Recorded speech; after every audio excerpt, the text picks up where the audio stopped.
നബി ചരിത്രത്തിന്റെ ഓരത്ത് ചരിത്രാസ്വാദനം ഭാഗം 65 നടപടി രചന ആരിഫ് സൈൻ ശബ്ദം നൽകുന്നത് ആറാട്ടുപുഴ ഹക്കിം ഖാൻ. നടപടി മുഹമ്മദ് സ്വല്ലല്ലാഹു അലൈഹി വസല്ലം ശരിക്കും ഭയപ്പെട്ടു പോയെന്ന് കൈനുക്കായിലെ കാര്യവിവരമുള്ളവരും കാരണവന്മാരും ഉറപ്പിച്ചു. യുദ്ധസാക്ഷരതയൊട്ടുമില്ലാത്ത അലസരായ മക്കയിലെ വണിക്കുകളാൽ നയിക്കപ്പെട്ട ഖുറൈശി സേനയ്ക്കും പരിചയസമ്പന്നരും തന്ത്രശാലികളുമായ യഥ്രിബിലെ യഹൂദർക്കുമിടയിലൊരു തുലന ബിന്ദു എവിടെ? അവരെ തുരത്തിയ ലാഘവത്തോടെ തങ്ങളെ സമീപിച്ചുകൂടെന്ന് മുഹമ്മദിന് ബോധ്യമായതായി പ്രവാചകൻ സ്വല്ലല്ലാഹു അലൈഹി വസല്ലമയുടെ മൗനത്തോടെയുള്ള പിൻവാങ്ങലിൽ നിന്ന് അവർ വായിച്ചെടുത്തു. തങ്ങളെ ഭയപ്പെടുത്താൻ വന്ന് തങ്ങളുടെ പരിഷോക്തികൾക്ക് മറുപടിയൊരക്ഷരം ഉരിയാടാതെ തിരിച്ചുപോയ മുഹമ്മദിന്റെയും അനുയായികളുടെയും ദുർബലാവസ്ഥയെക്കുറിച്ചായി പിന്നീട് അവരുടെ ചർച്ച. സ്വന്തക്കാരെ ആവേശിപ്പിച്ച വീരോക്തികളാൽ മുഖരിതമായിരുന്നു പിന്നെ മദീനയ്ക്ക് തെക്കുഭാഗത്തുള്ള യഹൂദർ വസിക്കുന്ന ആ ചത്തുരം. മദീനയ്ക്ക് പുറത്തുള്ള ശത്രുക്കൾ സഖ്യകക്ഷികളിൽ ഒന്നിനു നേരെ ആക്രമണം അഴിച്ചുവിട്ടാൽ പരസ്പരം സഹായിക്കേണ്ടതാണെന്ന് മക്കയിൽ നിന്ന് പലായനം ചെയ്തെത്തിയ വേളയിൽ നബി സല്ലല്ലാഹു അലൈഹി വസല്ലം യഹൂദരുമായി കരാറിലെത്തിയിരുന്നതാണ്. അറബികൾ ജീവനോടൊപ്പവും രക്തത്തോടൊപ്പവും അഭിമാനത്തോടൊപ്പവും വിലമതിക്കുന്നതാണ് പരസ്പരം ഒപ്പുവെച്ച കരാറുകൾ. അത്തരമൊരു കരാറാണ് തങ്ങൾ ലംഘിച്ചിരിക്കുന്നതെന്ന കുറ്റബോധം ചെറ്റുമില്ലാതെ അവർ ഒളിവിലും തെളിവിലും ഖുറൈശികൾക്ക് അനുകൂലമായ നിലപാട് സ്വീകരിച്ചു. മക്ക സേനയുടെ പരാജയത്തിലുള്ള നിരാശ അവരറിയാതെ പുറത്തേക്ക് തൂവി. കിട്ടിയ അവസരങ്ങളിലെല്ലാം അവർ പ്രവാചകൻ സല്ലല്ലാഹു അലൈഹി വസല്ലമയെ ഭർഷിച്ചു. അവരുടെ കവികൾ നൃശംസാഗീതികൾ ആലപിച്ചു. വിശ്വാസികളെ പരിഹസിച്ചും അവർക്കെതിരിൽ ഉപജാപങ്ങൾ നെയ്തും പകപോക്കുന്നത് പോലെ പെരുമാറി. 100 വിരിഞ്ഞ് നുണയമ്പുകൾ ദൂരദിക്കുകളിൽ ചെന്ന് പതിച്ചു. വീണ്ടും മദീനയ്ക്കു നേരെ പടയൊരുക്കം നടത്തുന്ന മക്കക്കാരുമായി ചങ്ങാത്തം സ്ഥാപിച്ചു. വിവരങ്ങൾ കൈമാറി. ഖുറൈശി സേനയെ തുരത്തിയെന്ന മുഹമ്മദ് സല്ലല്ലാഹു അലൈഹി വസല്ലമയുടെയും അനുയായികളുടെയും അഹന്തയെ മദീനയ്ക്കകത്തു വെച്ച് തന്നെ കുഴിച്ചു മൂടണമെന്ന് യഹൂദർ ആഗ്രഹിച്ചു. കോട്ടകളാൽ സുഭദ്രമായ തങ്ങളുടെ വാസസ്ഥലങ്ങളും ആയുധ നിർമ്മാണവും വ്യാപാരവും നേടിക്കൊടുത്ത ശസ്ത്രബലവും സമ്പന്നമായ ധനസ്ഥിതിയും പിഴയ്ക്കാത്ത തന്ത്രങ്ങളും മുഹമ്മദിനുമേൽ തങ്ങൾക്ക് മേൽക്കൈയുണ്ടെന്ന ആത്മവിശ്വാസവും യുദ്ധത്തിനായുള്ള അവരുടെ കാത്തിരിപ്പിനെ രാഗി മിനുക്കി. സംഘർഷത്തിന്റെ എണ്ണയിൽ കുതിർന്നു നിൽക്കുന്ന യുദ്ധത്തിരി ആളിക്കത്താൻ എവിടെ നിന്നെങ്കിലും ഒരു തീപ്പൊരി പാറി വീഴുകയേ ഇനി വേണ്ടൂ. അതിനായി അധികം അവർക്ക് കാത്തിരിക്കേണ്ടി വന്നില്ല. ബനു കൈനുക്കാ വസിക്കുന്ന മദീനയുടെ ദക്ഷിണഭാഗത്തുള്ള അങ്ങാടിയിലാണ് ആ കനൽ പതിച്ചത്. പ്രധാന തെരുവിന്റെ കോണിലുള്ള സ്വർണപ്പണിക്കാരൻ ജൂതന്റെ ആഭരണക്കടയിൽ എത്തിയിരിക്കുകയാണ് ഒരു മുസ്ലിം വനിത. പുതിയ ആഭരണങ്ങൾ വാങ്ങുകയോ പഴയവ വിൽക്കുകയോ അതുമല്ല ആഭരണം മാറ്റി വാങ്ങുകയോ ആണ് ലക്ഷ്യം. അവരെ കണ്ടതും കടക്കാരന്റെ കുടിലത ഉണർന്നു. വസ്ത്രത്തിന്റെ ഭാഗമായ മുഖപടം അഴിക്കാൻ അയാൾ ആവശ്യപ്പെടുന്നു. ആഗത അത് നിരസിച്ചു. അയാൾ അവരുടെ നീളൻ വസ്ത്രത്തിന്റെ കീഴ്ഭാഗം പിടിച്ച് അവരറിയാതെ അവരുടെ തന്നെ വസ്ത്രത്തിനു പിന്നിൽ കുരുക്കി വെച്ചു. കച്ചവടം പൂർത്തിയായി അവർ എഴുന്നേറ്റതും കെട്ടിയിട്ട വസ്ത്രം സ്ഥാനഭ്രംശം സംഭവിച്ച് അവർ ശ്രദ്ധാപൂർവം മറച്ചുവെച്ച ശരീരഭാഗങ്ങൾ വെളിവായി. കടയിലും പുറത്തുമുണ്ടായിരുന്നവർ ആർത്തു ചിരിച്ചു. അപമാനിതയായ വനിത അനിശ്ചാപ്രേരണയിൽ ഉറക്കെ നിലവിളിച്ചു. പരിസരത്തുണ്ടായിരുന്ന ഒരു അൻസാരി വസ്ത്രാക്ഷേപം ചെയ്യപ്പെട്ട വനിതയുടെ മാനം കാക്കാൻ ഓടിയെത്തി. തുടർന്ന് നടന്ന അടിപിടിയിൽ യഹൂദ വ്യാപാരി മരണമടയുന്നു. അതോടെ പരിസരത്തുള്ള ജൂതന്മാർ സംഘടിക്കുകയും അൻസാരിയെ കൊലപ്പെടുത്തുകയും ചെയ്തു. തങ്ങളുടെ ബന്ധുവിനു വേണ്ടി ബനു കൈനുക്കായിനോട് പകരം ചോദിക്കണമെന്ന ആവശ്യവുമായി അൻസാരിയുടെ ബന്ധുക്കൾ മുമ്പോട്ട് വന്നു. ഇരുഭാഗത്തും രക്തമൊഴുകിയിരുന്നുവല്ലോ. യഹൂദി ഗോത്രജർ പ്രവാചകൻ സ്വല്ലല്ലാഹു അലൈഹി വസല്ലമയുടെ ഇടപെടൽ ആവശ്യപ്പെട്ടിരുന്നുവെങ്കിൽ എളുപ്പത്തിൽ പ്രശ്നം അവിടെ അവസാനിക്കുകയും അനന്തരഫലങ്ങൾ യഥാർത്ഥ അനുപാതത്തിലേക്ക് ചുരുങ്ങുകയും ചെയ്യുമായിരുന്നു. പക്ഷേ ആ വഴി പരീക്ഷിക്കാനേ അവർ നിന്നില്ല. തങ്ങളുടെ നാട്ടിലേക്ക് നുഴഞ്ഞുകയറി വന്നവരെ പാഠം പഠിപ്പിക്കാനുള്ള സമയം വന്നെത്തി എന്നവർ തീർച്ചയാക്കി. തങ്ങളുടെ പൂർവ്വകാല സഖ്യകക്ഷി ഖസറജിന്റെ ഉപഗോത്രങ്ങളെ നയിക്കുന്ന Abdullah bin Ubayy bin സുലൂലും Ubada bin സാമിത്തും മുസ്ലിങ്ങളാണെങ്കിലും അവസാനം തങ്ങളുടെ സഹായത്തിന് എത്തുമെന്നവർ കണക്കുകൂട്ടി. ആ സമയം അവർ തങ്ങളുടെ ഭദ്രവും ബലിഷ്ഠവുമായ കോട്ടയ്ക്കകത്തേക്ക് പിൻവാങ്ങുകയും ചെയ്തു. കുറഞ്ഞ ദിവസങ്ങളെ മുഹമ്മദിനെ തോൽപ്പിക്കാൻ വേണ്ടിവരൂ എന്ന ആത്മവിശ്വാസത്തിൽ ഏതാനും ആഴ്ചകൾ സുഭിക്ഷമായി കഴിയാനുള്ള ഭക്ഷണം കരുതി വെച്ചു. 700 പേരുൾക്കൊള്ളുന്ന സൈന്യത്തെ സർവായുധ സന്നാഹങ്ങളോടെ നിർത്തി. ബദറിലെ മുസ്ലിം സേനയുടെ ഇരട്ടിയിലധികം വരും അവർ. ഇബ്നു ഉബയ്യും ഉബാദയും അത്ര തന്നെ അംഗങ്ങളെ സംഘടിപ്പിക്കുമെന്നവർ പ്രതീക്ഷിക്കുന്നു. അന്ന് തങ്ങൾ മുഹമ്മദുമായി നടത്തിയ സംസാരം വീൺ വാക്കുകളായിരുന്നില്ല എന്ന് പ്രവാചകൻ സല്ലല്ലാഹു അലൈഹി വസല്ലമയെ കാണിക്കാനായി കോട്ടയ്ക്കകത്തുനിന്ന് പുറപ്പെടാനുള്ള ഒരുക്കങ്ങളിൽ വ്യാപൃതരാണവർ. ആവേശത്തിന്റെ പരകോടിയിൽ അവർ എയ്തുവിട്ട വാക്കുകൾ തിരിഞ്ഞുകൊത്താൻ ഏതാനും നാഴിക നേരമേ വേണ്ടി വന്നുള്ളൂ.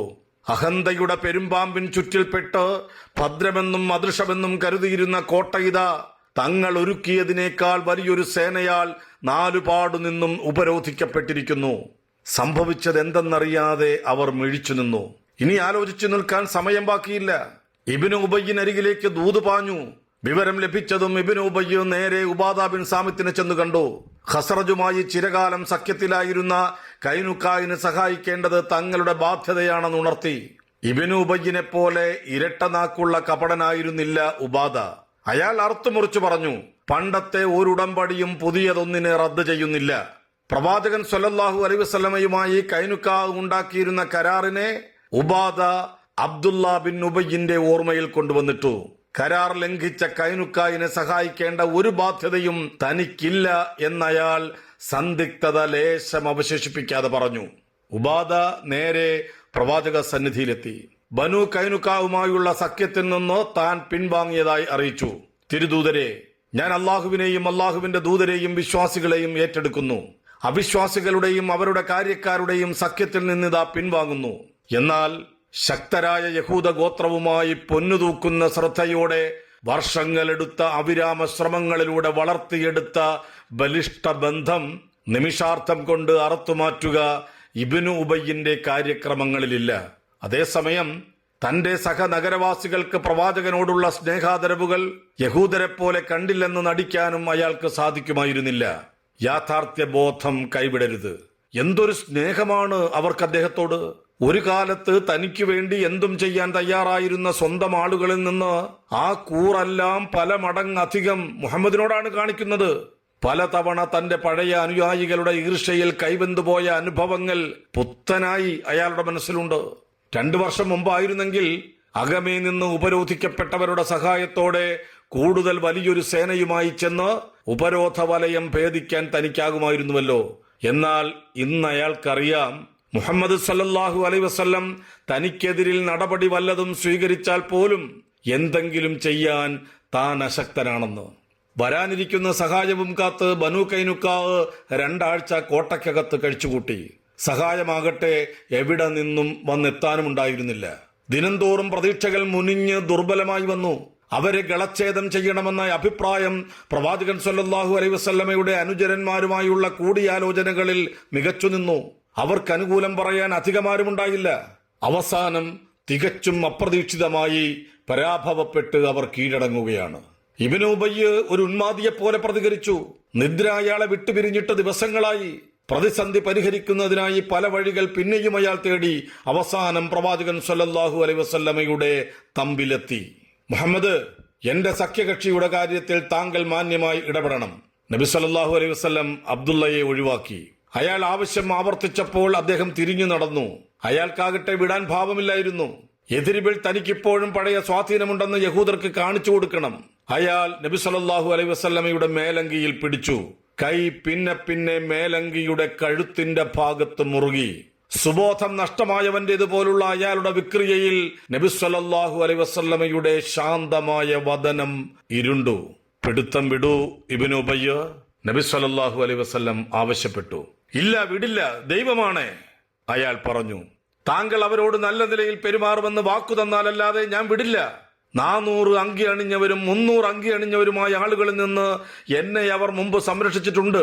എന്നിട്ട് ഒന്ന് ഇരുട്ടി വെളുത്തപ്പോഴേക്ക് താങ്കൾ അത് ഒന്നുമല്ലതാക്കുകയാണോ? ശരി, അവരുടെ ജീവൻ ഞാൻ നിങ്ങൾക്ക് ഉറപ്പു നൽകുന്നു, നബി സല്ലല്ലാഹു അലൈഹി വസല്ലം പറഞ്ഞു. ഇബ്നു ഉബയ്യിനെ തന്നെ അത്ഭുതപ്പെടുത്തി. അയാളുടെ ആവശ്യം നബി സല്ലല്ലാഹു അലൈഹി വസല്ലം അംഗീകരിച്ചത് തിരുദൂതരുടെ നയതന്ത്രജ്ഞതയുടെ നിദർശനമാണ്.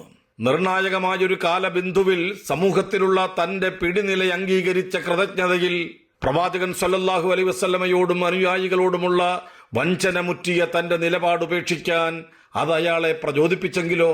പ്രവാചകനോടൊപ്പമുള്ള വിശ്വാസികൾക്കിടയിലേക്ക് അനൈക്യത്തിന്റെ കരിന്തേളുകൾ കരിച്ചെത്താനായി പഴുതുകൾ ഒഴിവാക്കപ്പെട്ടുകൂടാ. പലരും വിശ്വാസം സ്വീകരിച്ചിട്ട് നാളായിട്ടേയുള്ളൂ.